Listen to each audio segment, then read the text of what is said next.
Well, hello and welcome back to the Fairview Church Podcast. Pastor Devin here, excited to be joined today with Mary Girton. Mary Girton is joining us. She does a number of things here at Fairview, but I would rather you hear that from her. So, Mary, tell us a little bit about yourself. Okay. Well, my name is Mary Girton, as you said. I've been going to Fairview for about, 5 or 6 years now. It's been a little while. Is that true? Yeah. It's just gone quick. I know. I have to feel think like you're about still it. A new person. I know. I have to think about it. I have a hard time remembering exactly when we started coming here. Yeah. So my husband and I started coming here together. Mm-hmm. He passed away in 2023. So I've just continued to stay because I love it here. It's great. You belong here. It's fine. Yeah. Well, and we have such a great group. I mean, our church really is a very tight community, and once people get plugged in, you feel that. Yeah. So I do serve in several capacities. So the one that most people see is First Impressions. Yeah.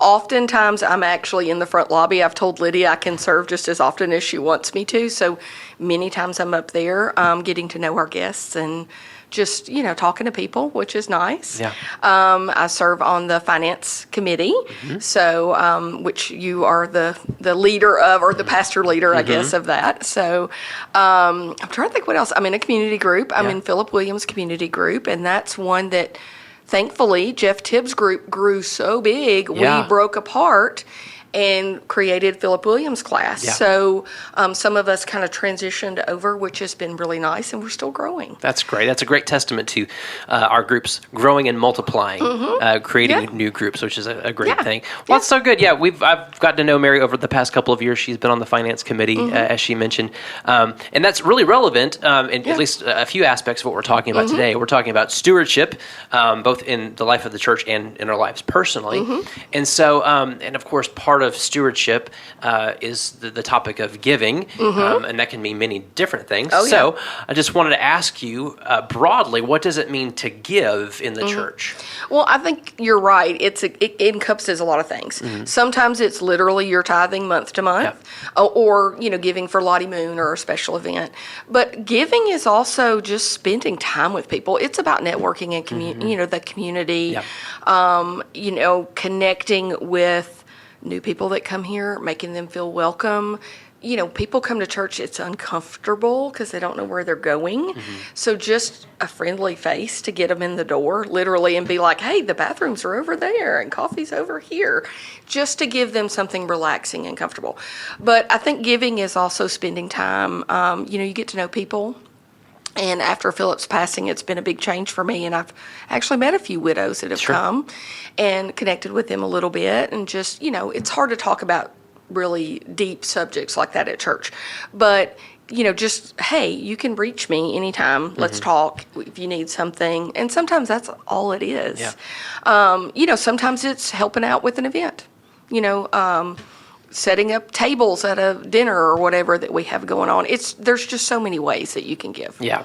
So certainly the financial aspect, you give in a lot of your time because you're invested in our First Impressions ministry, which we so appreciate you being there and doing that. Thank you. You're giving of yourself, bridging the gap to those people who may be new and don't know. I mean, it's hard sometimes to think through, especially if you've been here for a number of years, to think through the lens of the first-time visitor or a person who hasn't been here very long who doesn't know the simple thing of where are the bathrooms? It's an easy thing that we don't think about because we're here every week. Absolutely. And so, those are great, simple ways to give, for sure.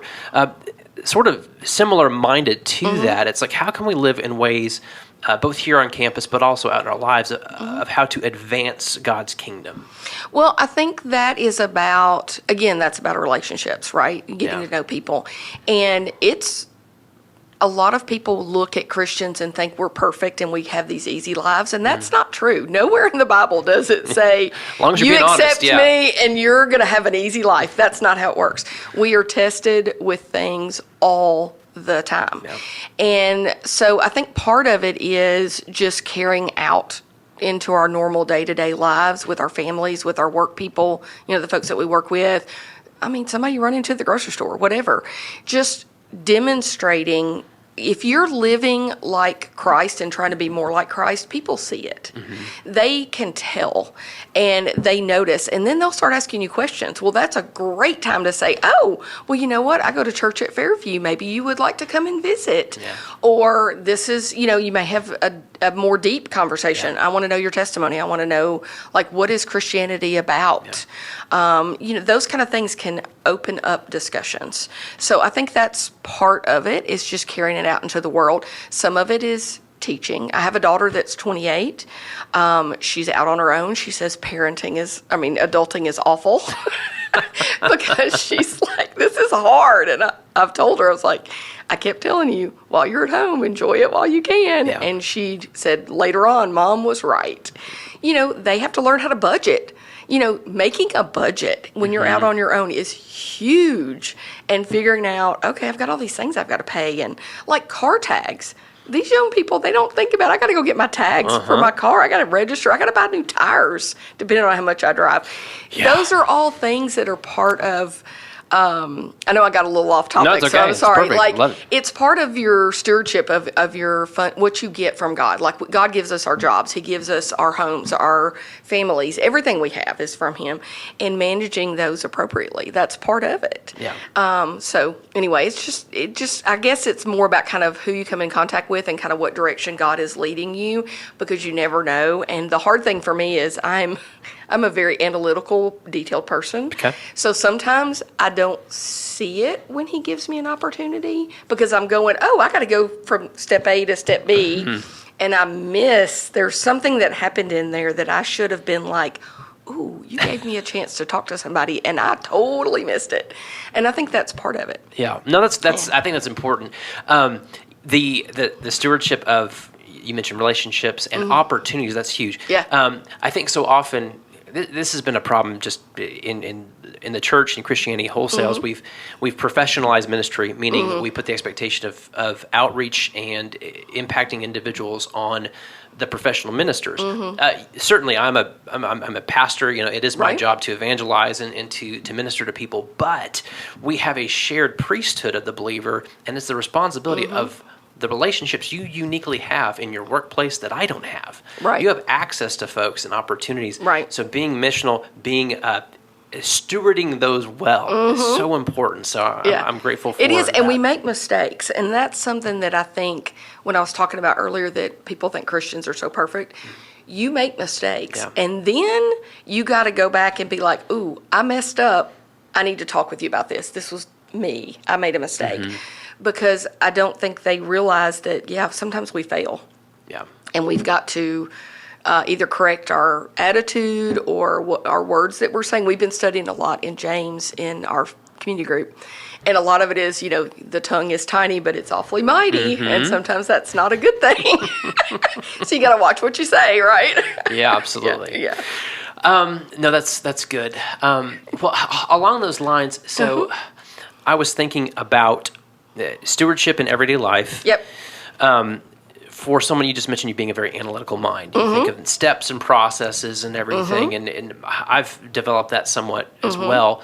The thing about stewardship in daily life is we might have the thought or the misinterpretation that once I set it, I can forget it. Like I've got stewardship figured out. It's a process. It's set. It's standard. No need to deviate. Well, life doesn't work that way. Right. That's we go correct. through different seasons. Things happen. Things we don't plan on. Things we might even want to have happen. Right. So how has stewardship, this issue, how has it changed in your life? And I'm thinking specifically, you mentioned you're married to Phil, and for a number of years. 27 years. 27 years with Phil.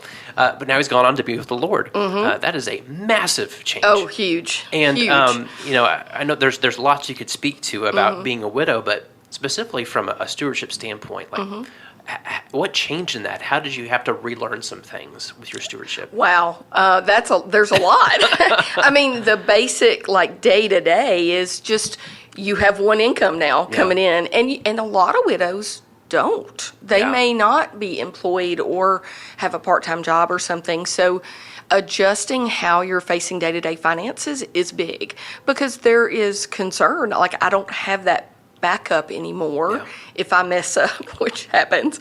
But just making decisions. One of the things that is hard, you don't have that person to talk with about your decisions, large decisions.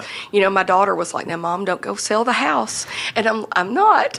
Because a lot of people, they're looking for something to fill that void. And so they start making these big decisions and you don't do that. Wait, you need to settle into it. I think that's one of the big things. But the other thing, too, is where you're spending your time, particularly at church. It's a different focus. Before it was much more couples type stuff. I taught the college and career class at my old church, which is basically high school graduates up until before they got married.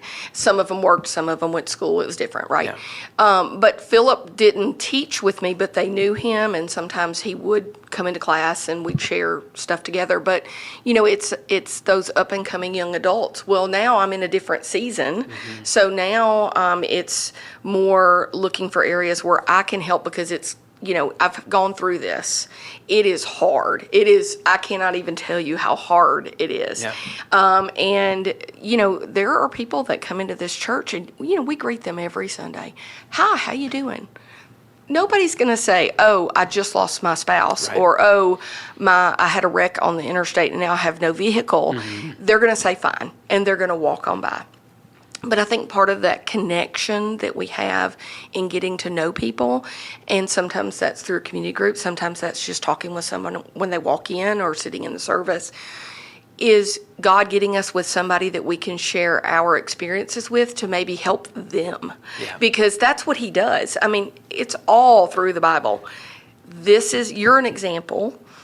Your life is tested, and now you're going to use that to help somebody else that's going through that or something similar.